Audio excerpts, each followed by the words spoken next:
Hello అందరికీ welcome to Pranitej good all India. Vegetable pulao ఎలా ready చేయాలో నెక్స్ట్ వీడియోలో అప్లోడ్ చేశాను అన్నమాట. అయితే దానికి కావాల్సిన ఐటమ్స్ ఆనియన్, పచ్చిమిర్చి, ఆలుగడ్డ, క్యాప్సికమ్, బీన్స్, క్యారెట్, కొత్తిమీర, పుదీనా, పన్నీర్, వెల్లుల్లి పేస్ట్, లవంగా, ఇలాచి, బిర్యానీ ఆకు. స్టవ్ ఆన్ చేసుకుని ఒక గిన్నె పెట్టి అది కొంచెం హీట్ అయ్యాక ఆయిల్ వేసి దాంట్లో పన్నీర్ వేసి మంచిగా బ్రౌన్ కలర్ వచ్చేదాకా ఫ్రై చేసుకొని తీసి పక్కన పెట్టుకోవాలి.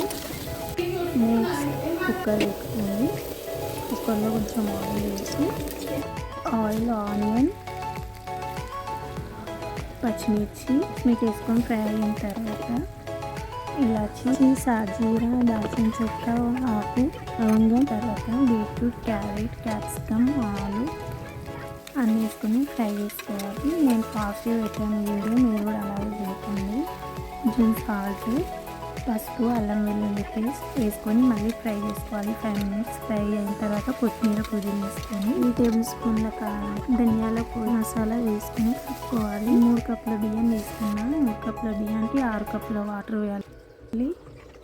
నేను 3 కప్పుల రైస్ తీసుకున్నా. దాన్ని 2 సార్లు బాగా కడుక్కొని ఇందాక వెజిటేబుల్స్ మనం ఫ్రై చేసుకున్నాం కదా, దాంట్లో ఈ రైస్ వేయాలి. మనం ఫస్ట్ పన్నీర్ ఫ్రై చేసుకొని పక్కన పెట్టుకున్నాం, అది కూడా దాంట్లో వేసుకొని కొంచెం కొత్తిమీర, పుదీనా వేసి కుక్కర్ మూత పెట్టాలి. పెట్టి 4 విజిల్స్ వచ్చినాక దింపేసేసి చూస్తే వేడి వెజిటేబుల్ పలావ్ రెడీ. నా బ్లాగ్ మీకు నచ్చినట్లయితే like and share and subscribe.